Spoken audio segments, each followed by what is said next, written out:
Good morning, everyone. Welcome back to Ansarkari. Today, we will be covering the newspaper for 19th of August 2024. First of all, we are talking about the broadcasting bill, dead and buried. Why we are calling it dead and buried? Because broadcasting bill को withdraw कर लिया गया है क्योंकि यहाँ पे कुछ कुछ क्रिटिसिज्म फेस किया है, जैसे कि ऑनलाइन कंटेंट क्रिएटर्स जो थे they were to be covered under the purview of licensing और रजिस्ट्रेशन। ओटीटी प्लेटफॉर्म्स के साथ सेम कैटेगरी के अंदर उनको भी कंसिडर किया जाने वाला था। एंड इसके साथ साथ ओवरलैपिंग भी हमने देखी है कुछ कुछ एक्ट्स की इसके साथ, for example digital India act, इसके साथ आईटी रूल्स 2021 उनको भी अमेंड करने की बात की गई है। एंड उसके ऊपर भी क्वेश्चन उठाया गया है कि जो ऑब्जेक्टेबल कंटेंट है सोशल मीडिया के ऊपर उसको ब्लॉक किया जाना चाहिए एंड उसको हम कैसे हैंडल करेंगे, कैसे आइडेंटिफाई करेंगे एंड देन कैसे जो कंसर्न्स हैं उनको एड्रेस करेंगे। इसके साथ साथ जो आईटी रूल्स 2021 है they also allow the consumer to raise any violation by OTTs and also seek the redressal.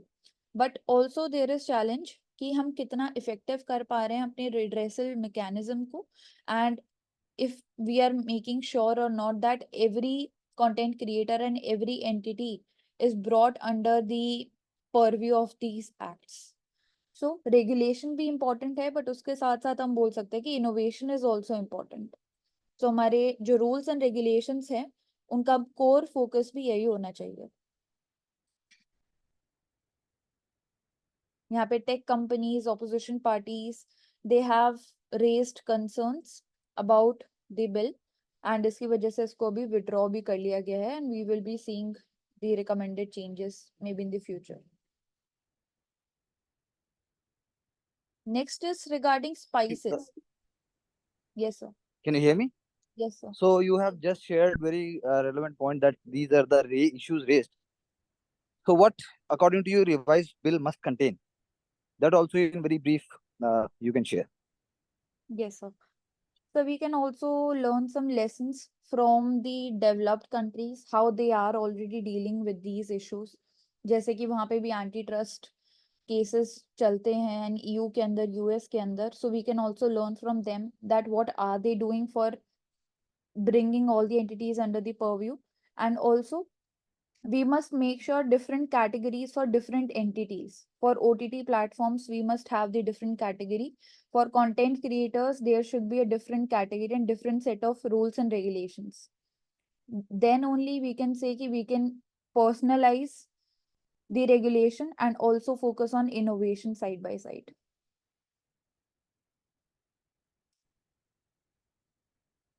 And also how we will strengthen the grievance, the redressal mechanism, so that we can make sure that the complaints are being registered and the action is being taken on it.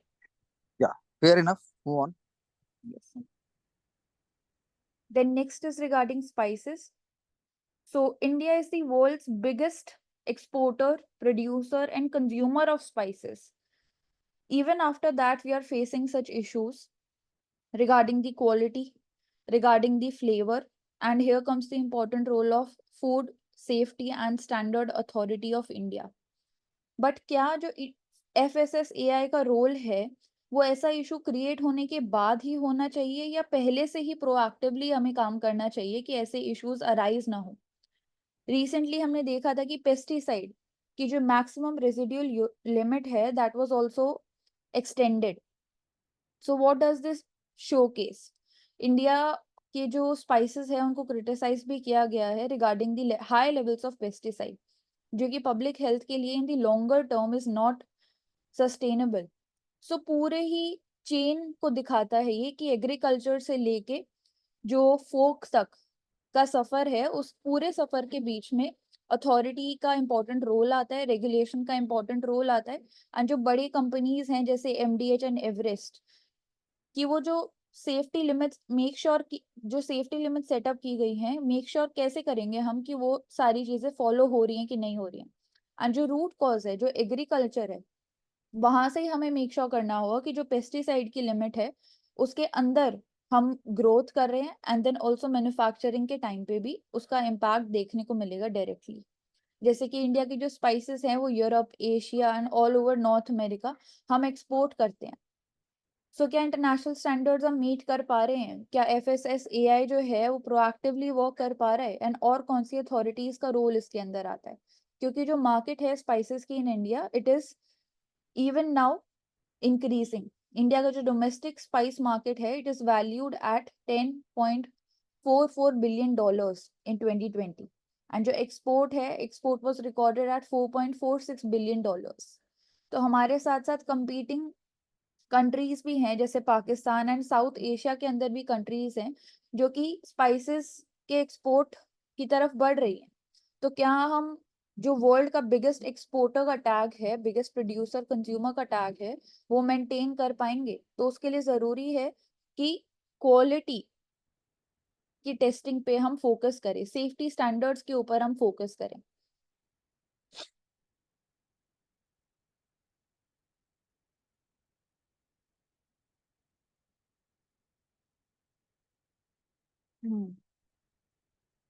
Next is regarding India, Australia to start fresh rounds of FTA talks today.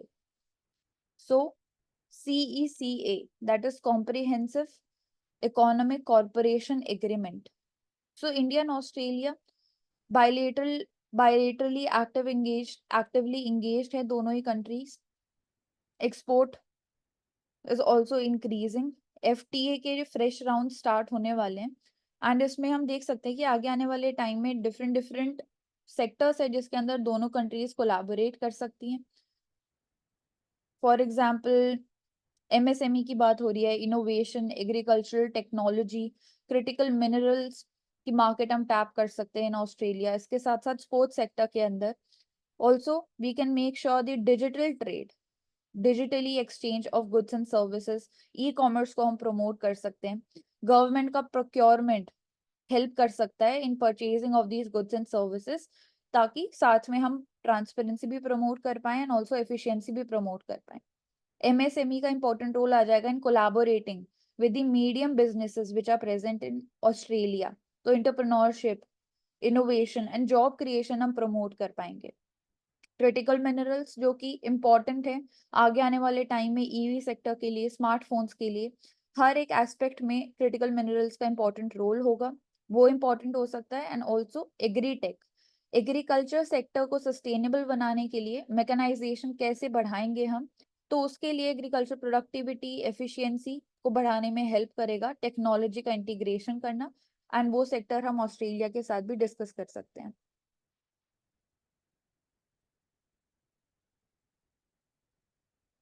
Mansi दी, आप इसमें difference बता सकते हैं in the CECA and in ECTA, economic corporation and trade agreement and comprehensive economic corporation and agreement? Okay, minor difference होगा इनमें, देखना पड़ेगा। Comprehensive economic cooperation and trade agreement, तो आई थिंक जो नेम ही एक तो उसी से डिराइव कर सकते हैं, bills. It will be more comprehensive, more inclusive. हाँ, मोर कॉम्प्रिहेंसिव वुड बी द सीसा, जो CECA comprehensive economic corporation agreement है, क्योंकि ऑस्ट्रेलिया के साथ वी आर ऑलरेडी हैविंग एक्टा। बाकी मैं एक बार सर्च करके बताती हूँ। हाँ जी। And Australia is a significant trading partner of India in the Oceania region. Merchandise trade दोनों ही countries के बीच में it is reaching around $24 billion in financial year 24. Last year India का जो export था to Australia, it amounted to $7.9 billion. Imports थे around $16.1 billion. And एक zero duty market access provide किया एक्टा ने with Australia, and definitely export and import दोनों ही increase हुआ। Yes, So Mansi. when we are talking about एक्टा, तो जैसे अभी हमने बोला वो थोड़ा ज्यादा ब्रॉड उसमें सेसा है, तो ECTA is usually focused more only related to trade, और ट्रेड में भी it focuses upon reducing the tariffs and other जो नॉन टैरिफ बैरियर्स है। देन इसमें कुछ एस्पेक्ट्स हो सकते हैं related to investment, but that will also be related to trade only. तो ट्रेड फैसिलिटेशन को कैसे हम और इंक्रीज कर सकते हैं, that is in ECTA. And apart from this, तो एक्टा जो है दे आर इनिशियल अग्रीमेंट्स। अगर आपको सेपा या फिर सेसा साइन करने हैं तो पहले आप एक्टा साइन करते हो। इन केस ऑफ सेसा, तो सेसा जैसे बोला ब्रॉड रेंज होता है, it goes beyond trade in goods and services. For example intellectual property rights, या फिर cooperation in education, research and development, cultural exchange. So that is more comprehensive, more detailed. They are more deeper in terms of integration of economic areas. And इसमें we are having, for example, सेसा जो पहले से we are having with Sri Lanka, we have it with Singapore in 2005, we are having it with Malaysia. So they are focusing upon economic cooperation, regulatory harmonization, mutual recognition between both the countries. So coverage and depth, these are the two areas of, we can say, distinction. Yes, thank you, Deep. Then next we are talking about FSSAI to assess the microplastic contamination in the food products. So microplastic, जिसका particle size जो होता है, it is less than 5 millimeter in size, उसको हम microplastic बोलते हैं. So microplastic contamination भी एक emerging challenge है in the food sector. तो इसके लिए जरूरी है सबसे पहले तो स्टैंडर्ड्स एंड प्रोटोकॉल बिल्ड करना, वो डेवलप करना for micro and nano plastic analysis, intra and inter laboratory comparisons. Also जो रिसर्च एंड डेवलपमेंट है, लैब्स का जो नेटवर्क है इंडिया के अंदर, उसको कैसे हम सेटअप करेंगे एंड ऑलरेडी एग्जिस्टिंग जो इंफ्रास्ट्रक्चर है उसके साथ इंटीग्रेट करना। देन ऑल्सो जो क्रिटिकल डेटा गैप है on micro plastic exposure level, क्या सोर्स है, कहाँ से इमर्ज हो रहा है एंड किस तरीके से बायो एक्यूमुलेशन उसका हो रहा है, उसका लॉन्ग टर्म इम्पैक्ट क्या होगा, ये सब एसेस करने के लिए डेटा की हमें नीड है, जिसमें जरूरी होगा सर्वेस करना एंड रिसर्च एंड डेवलपमेंट को इनकरेज करना बेसिकली। सो कैसे हम टैकल करेंगे the growth of the microplastic contamination in food. Microplastic pollution, her pollution की हम बात करते हैं, पेस्टिसाइड की भी हम बात करते हैं, बट माइक्रोप्लास्टिक की हम बात नहीं करते हैं। एक इमर्जिंग थ्रेट है वो and immediate attention is required regarding it. The CSIR and Indian Institute of Toxicology Research in Lucknow, Central Institute of Fisheries Technology in Kochi. So in institutions coastal से related and also बोल सकते हैं कि जो food से related institutions हैं, उन सभी का important role आ जाएगा इसके अंदर।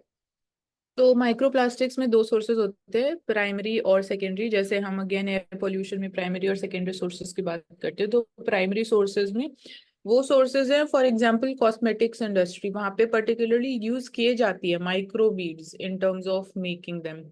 And secondary microplastic sources are those जहाँ पे for example they are breaking down from the larger plastic items. For example, it can be the packagings or the bottles and the bags. So they are considered to be more harmful because they are entering into, in a way, our food, and that enters the food chain. And even in case of when you're talking about marine life also, so there also it is one of the major threats. So it enters the food chain, and then when we're talking about it gets concentrated on the later or the higher trophic levels. So since we cannot digest it, so it enters our blood, and then again what all impacts it can be having on our health also. Yes, and कई बार हम देखते हैं कि waste disposal या फिर agricultural run of की वजह से it is directly contaminating the soil. So वहां से डायरेक्टली ही माइक्रोप्लास्टिक का इंट्रोडक्शन हो रहा है हमारी फूड चेन के अंदर, या फिर फूड चेन में एनिमल्स इंजेस्ट कर लेते हैं फिर बाद में उनको ह्यूमंस कंज्यूम करते हैं, उसकी वजह से डायरेक्टली बायो एक्यूमुलेशन हो रहा है।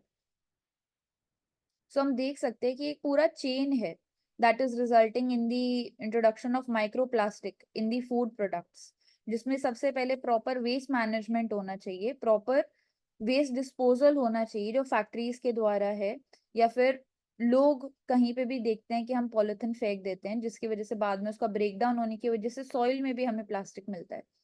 सो कैसे ऑलरेडी जो एग्जिस्टिंग प्रोडक्ट्स है, एफएमसीजी मार्केट है, फास्ट फैशन मार्केट है, कैसे हम प्रोडक्ट्स के जो डिजाइन है उसको इम्प्रूव करेंगे, प्लास्टिक यूज को कैसे रिड्यूस करेंगे, रिसाइकिल करेंगे, ऑल्सो रिसर्च एंड डेवलपमेंट इस पे कैसे हम बढ़ाएंगे।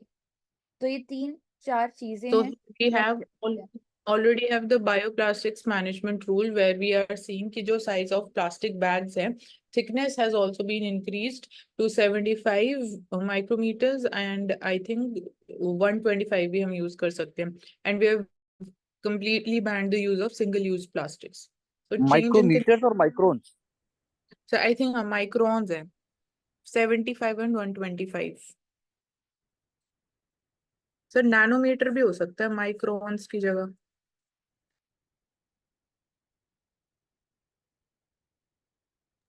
Yeah, that's fine. वो नैनोमीटर नहीं होगा।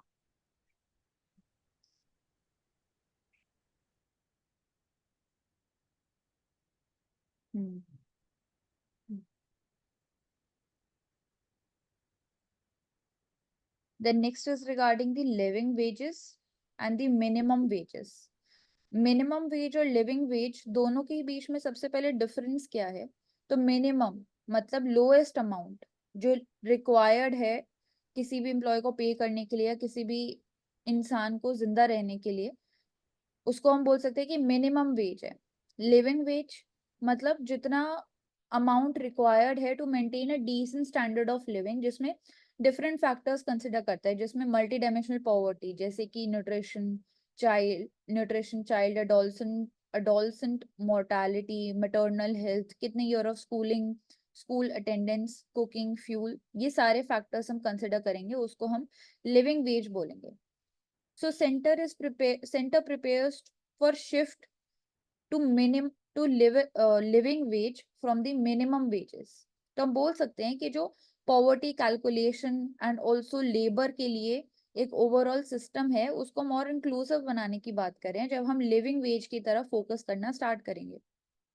सो मल्टी डायमेंशनल पॉवर्टी में भी एग्जांपल देख सकते हैं लिविंग वेजेस का। नेदरलैंड्स में भी हम देख रहे हैं कि एक सिस्टम है of living wages.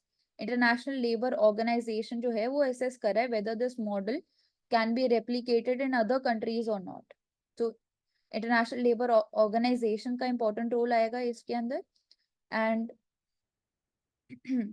National level पे अगर बात करते हैं तो मानसी दी कौन से इंस्टीट्यूशंस हैं जिनका रोल आएगा? ILO ये सबसे मेन जो इंस्टीट्यूशन है।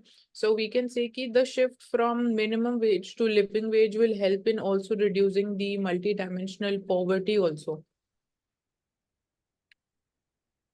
and this is going to be more flexible, and it is also mandated that the figures should be revised every 5 years, so that will also be in more sync with the changes in the price level in the inflation.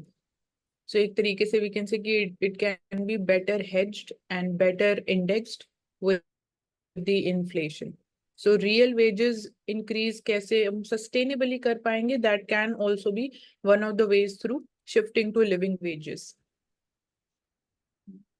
And also there is an issue of standardization, or we can say uniformity, where the minimum wages across different states is different. 3 categories के अंदर, जिसमें unskilled, skilled and highly skilled workers के लिए कर्नाटका के अंदर, झारखंड के अंदर भी हम कंपेयर कर रहे हैं, तो जो मिनिमम वेजेस है वो डिफरेंट है। सो क्या वो जो मिनिमम वेजेस हैं वो टोटली इंक्लूसिव हैं? And are they considering all the factors which are important? So that question also arises.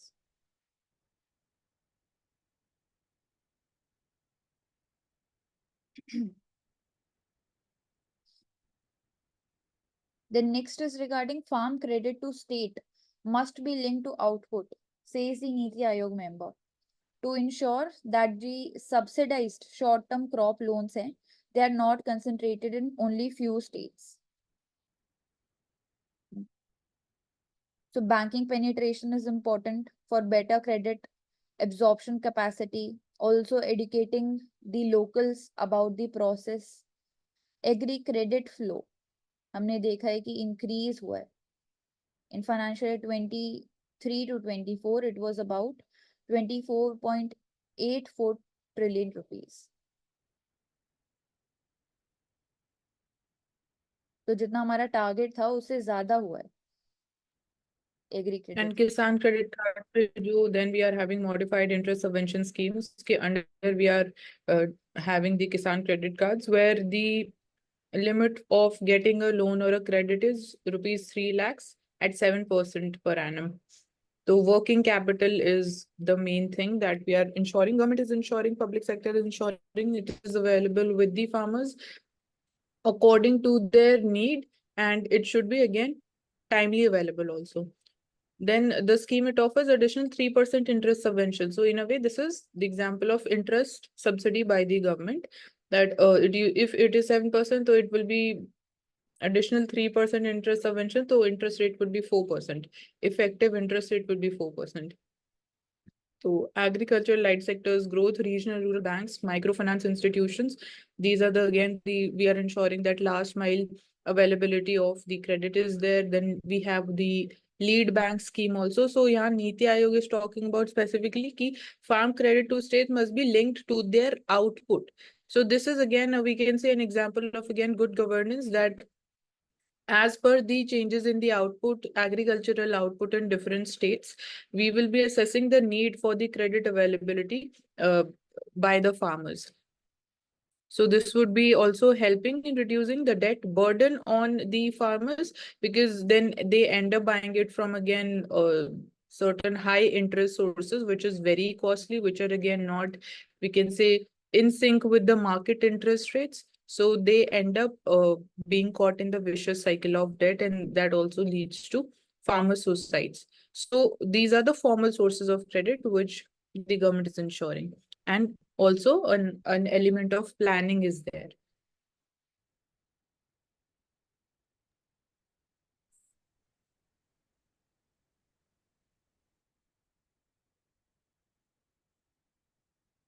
Japan, South Korea, and US renew the pledge on regional cooperation. Jointly tackle करेंगे regional challenges को. साथ साथ में they will be deepening the military and economic cooperation and have a united stand against China's growing power and security threats from North Korea. So spirit of cooperation है among these three countries. So Mansi दी, आप एक की term क्या बोलेंगे इन तीनों countries के relationship के बारे में? So we can say that they are ensuring a rules-based international order in the Indo-Pacific region. And what are other, we can say, bodies that are ensuring this is, one is Quad, then another is AUKUS, then ASEAN is there. We are having again a regional organization to even promote democratic order and rules-based order as far as trade is concerned, or when we're talking about China's unilateral claims over the 9-dash line in South China Sea, then construction of artificial islands and more militarization of those islands by China. And then we are seeing tensions also rising up in the Taiwan region. So these are certain challenges. And then the risk of China also might be blocking the choke points which are there. So are we working upon any other alternate trade route across the Indo-Pacific region or not? So like, for example, we have an alternative, which is also a choke point only, but it is the Sunda Strait, which again passes from the southward direction of Indonesia. So these are certain elements.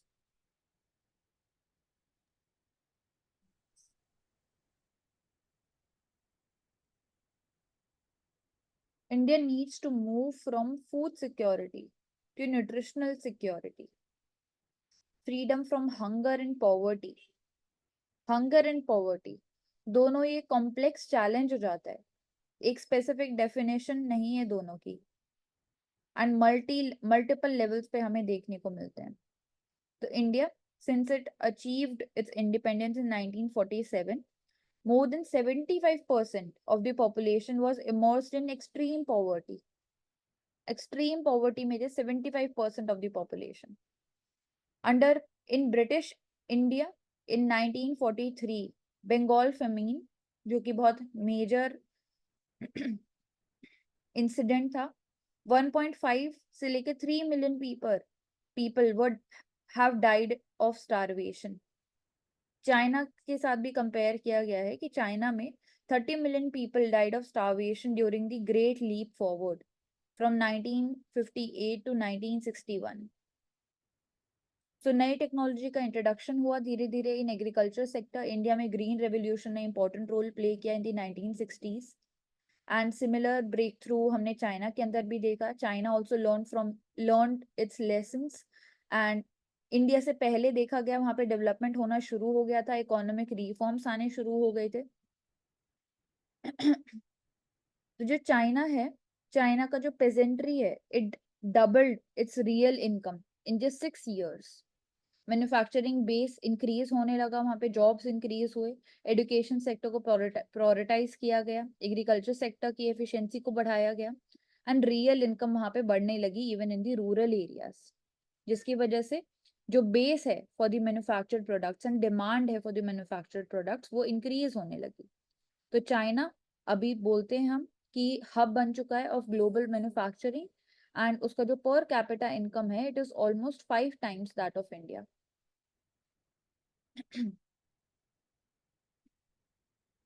Mansi the, So अगर आप what step? Compare करते दोनों की economy को and rising trend को, तो India क्या particularly सीख सकता है चाइना से? Firstly, we can say that China's again excessive emphasization on the manufacturing sector. So China का जो ग्रोथ था वो मेजरली एक्सटर्नली ड्रिवन था बिकॉज एक्सपोर्ट सेक्टर, तो अगर बाहर से डिमांड कम हो जाएगी तो naturally exports would fall down और वो डायरेक्ट इम्पैक्ट कर रहा है अभी चाइनाज इकोनॉमी के ऊपर। So we are seeing over capacity, over production in China, building up of again inventories, and that is also impacting the loss of jobs. So this is one thing which we can learn and which we can say India's trajectory or India's path to growth has been different also from China, because we are now focusing upon how we'll be expanding the manufacturing or the industry sector, or how we can maintain and then increase our export level both in goods and services. So particularly we have an advantage in the services sector. So this is one thing, because we directly leapfrog from agriculture to services sector. So this time period is also, we can say ki it has provided a certain learnings from China. And apart from this, India is focusing upon multilateralism. We are focusing upon free trade agreements, which are at the again dealing at them with the bilateral level, but also we need to focus upon more regional free trade agreements. So there we are talking about reviving the importance, and again the role of BIMSTEC is there, or like we are having again certain issues specifically with ASEAN when it comes to agricultural trade. So that is why we have again withdrawn from, or we did not sign from, the Regional Comprehensive Economic Partnership, RCEP.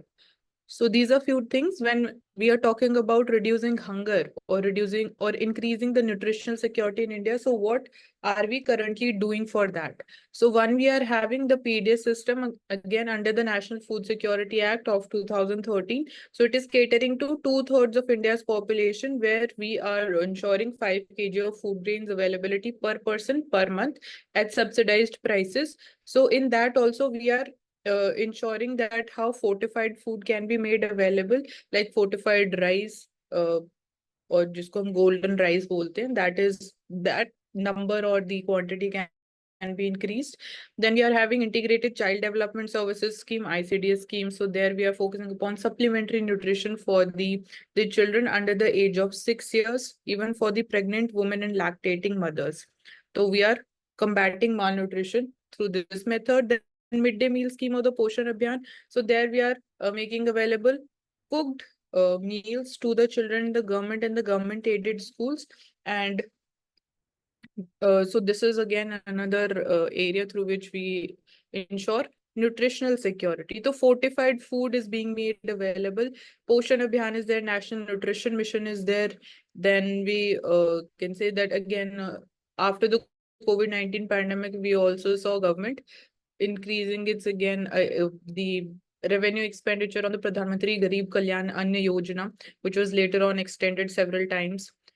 Then we have Anemia Mukt Bharat mission, that is also important, providing the iron and the folic acid supplementation. We are focusing upon deworming and behavioral changes.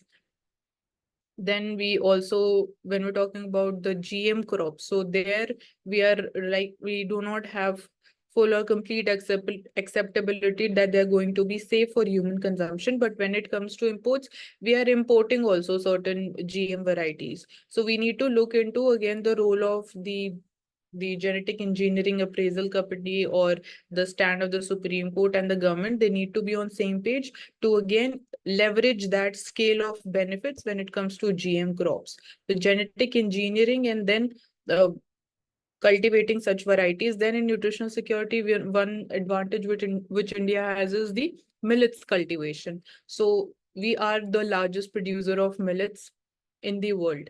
So there also, in terms of the increasing the crop diversity in agriculture sector, and that is also a climate resilient crop, so that can help in increasing the productivity also for the agriculture sector at the same time.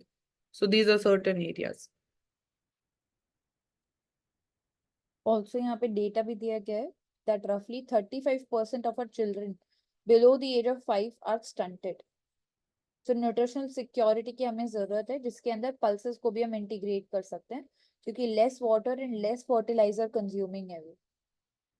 इसके साथ साथ poverty and hunger की जब हम बात करते हैं India के अंदर, एथिक्स के पर्सपेक्टिव से अगर कीवर्ड्स की बात करते हैं, तो फूड जस्टिस आ जाता है, डिस्ट्रीब्यूटिव जस्टिस आ जाता है, जिसमें इकोनॉमिक इनइक्वालिटीज के साथ साथ जो सोशल लेवल पे इनइक्वालिटी हो रही है उनको हम एड्रेस करें to reduce the poverty and hunger. Human dignity का कॉन्सेप्ट आता है, एंड ऑल्सो इक्विटी की डिस्पैरिटीज जो डिफरेंट एरियाज में है regarding the access to resources, opportunities जो मिल रही है, एंड ऑल्सो सर्विसेज जो प्रोवाइड किए जा रहे हैं.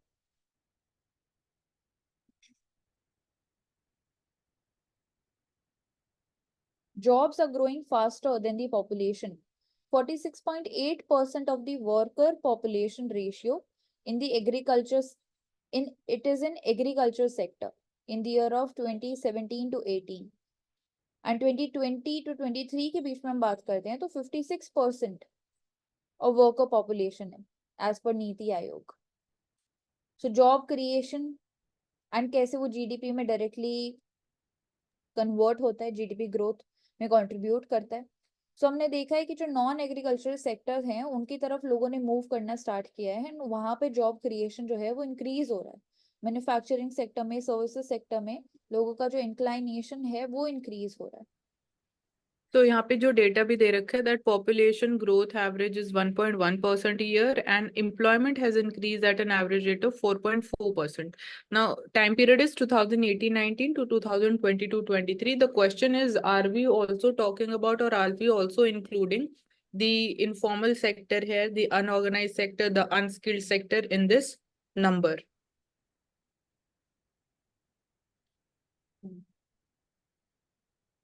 And we are also talking about the real wages of the three segments: casual workers, salaried workers, and also self-employed people. Right. So also the increase in per capita income is important when we're talking about this. So again, जैसे हम बात कर रहे हैं कि whether India would be able to come out of the middle income trap, that is going to be one of the major challenges going ahead. Also in the recent budget, we are also taking steps to accelerate the job creation and skilling of the youth, where we are also providing internships to them in the top 500 companies. And worker population ratio has also been on the rise. So that is also one of the indicators that employment is more than the population growth. So this is one very important, we can say, indicator. Overall, the topic becomes very crucial for us. So here, casual workers, self-employed, and salaried workers, the trend has been shown. So this is the growth rate of monthly wages.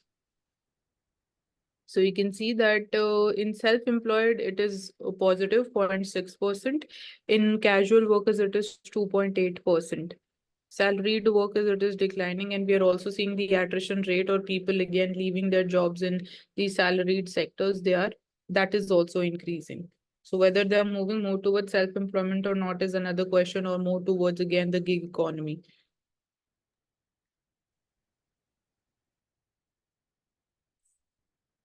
Then here are some keywords. Incident response plan होना चाहिए for response and recovering of security incidents, जैसे ransomware attacks अगर हो रहे हैं तो properly outline होना चाहिए the role, responsibilities and the procedure which will be followed for identification, containing and recovering from the security breach. Incident response plan and then also data lake. Data lake मतलब एक large amount of data pool है जिसके अंदर different types of data is included, structured, semi-structured, unstructured, her type का data is included in it. Anaphora resolution, artificial intelligence से related है and determines the link between an antecedent and an anaphor. मतलब phrase find out करना किसी specific word के लिए ना उसको refer back करना. Then metadata management, ऐसा process है of organizing and controlling the data which describes other data, जैसे processing, policy, technology, different technology के बारे में information provide करना, description provide करना. So metadata management allow करता है users को to search, understand and access the data which they need for their tasks. So incident response plan, metadata management and data lake. Important keywords. Then in next, we are talking about Gen Y careers. From yoga to pottery, how side hustle are shaping their careers. So हम देख रहे हैं कि जो hobbies है उनकी, उनको भी वो pursue करते हैं as their side hustle, as their part-time job या फिर as their gig, जो कि indicate करता है Gen Y, that is the people who are born between 1981 to 1996. So indicate करता है financial stability के लिए वो करते हैं, flexibility दिखाता है, skill development दिखाता है कि अपनी hobbies को भी वो pursue कर रहे हैं, skills develop कर रहे हैं उसमें professionally, entrepreneurship, coding हो गया, marketing हो गया, उस पूरे job market को और ज्यादा competitive बनाने में भी help कर रहे हैं. इसके साथ साथ अपनी income को भी diversify कर रहे हैं. तो work life balance भी ये दिखाता है. Right. So we can say this is the impact of globalization. And secondly, we can talk about the flexibility provided by the gig economy that is also being leveraged, and this will overall help in increasing the per capita income and hence leading to better living standards. Yes. Then Agnikul, we know it is a 3D printing technology was used and Dhawan cryogenic engine के अंदर उसको use किया जाएगा. 3D printing के साथ हमने देखा जो रिपेयरिंग है एंड जो ओवरऑल कॉस्ट है वो हम रिड्यूस कर पाए हैं, एफिशिएंसी इंक्रीज कर पाए हैं एंड हमने पार्टनरशिप भी किया है. अग्निकुल जो यहाँ पे स्टार्टअप है उसने पार्टनरशिप किया है with ISRO and future goals के लिए भी हम देख सकते हैं कि सस्टेनेबिलिटी की तरफ और हम बढ़ सकते हैं बाय यूजिंग डिफरेंट टेक्नोलॉजीज, जैसे कि 3D प्रिंटिंग को यहाँ पे यूज किया गया है. स्काई रूट, तो इसरो एंड बोल सकते हैं कि प्राइवेट सेक्टर का भी जो पार्टिसिपेशन है वो इंक्रीज हो रहा है स्पेस सेक्टर के अंदर भी, जो डाइवर्सिफाई कर रहा है पूरे सेक्टर को एंड इनोवेशन को भी हम प्रमोट कर रहे हैं. सो अग्निकुल मिशन जो है इसको भी हम बोल सकते हैं कम्युनिकेशन, आगे आने वाले टाइम में रिसर्च, हर चीज में हम 3D प्रिंटिंग को भी इंटीग्रेट कर सकते हैं जिसकी वजह से ओवरऑल जो लॉसेस है ना, ओवरऑल जो कॉस्ट है वो हम रिड्यूस कर पाएंगे.